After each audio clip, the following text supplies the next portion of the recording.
পাগল যে তাকে থামায় কে? উনি লেগেছিলেন, এমন ভাবে লেগেছিলেন পুরো বাংলাদেশের শহীদ ওসমান হাদি ভাইকে অস্বীকার করে বাংলাদেশে কোনো রাজনীতি করার সুযোগ নাই। আমি যখন নাগরিক কমিটির আহ্বায়ক ছিলাম, ওইখানে উনি কাজ করতে চেয়েছিলেন।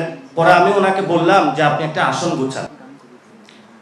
তো উনি যে পিরোজপুর নাকি জালকাঠিতে গেলেন, যাওয়ার পরে সেখানে হলো 20-30 জন লোক নিয়ে গুছালেন। তো ওইখানে দেখলেন যে অনেক প্রবলেম।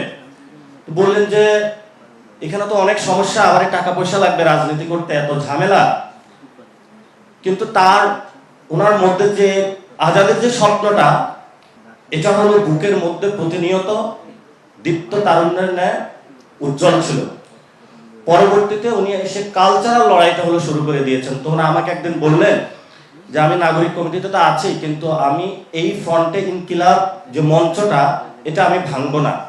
তা আমি বললাম এটা তো নাগরিক কমিটিতে যেহেতু আপনি সবকিছু ছেড়ে এসেছেন, এটা রিজলভ করলে ভালো হয়। কারণ ওই সময় আমরা 15টা ব্যানার একসাথে করে নাগরিক কমিটিতে নিয়ে এসেছিলাম। বাংলাদেশের সবচেয়ে powerful banking app city touch download করুন। তো বললো না, আমি এটা করব না। তা আমি বললাম ঠিক আছে, তাহলে আপনি ইন্ডিপেন্ডেন্টলি কাজ করেন। তো আমাকে বললেন যে আমি নাগরিক কমিটিও করব, ইনকিলাব মঞ্চ করব, দুইটা কাজ একসাথে চালাইতে হবে। আমি বললাম তো আমার জন্য এটা একটু ডিফিকাল্ট হয়ে যাচ্ছে, তবে আপনি আপনার লড়াইটা চালান, I am with you, no problem.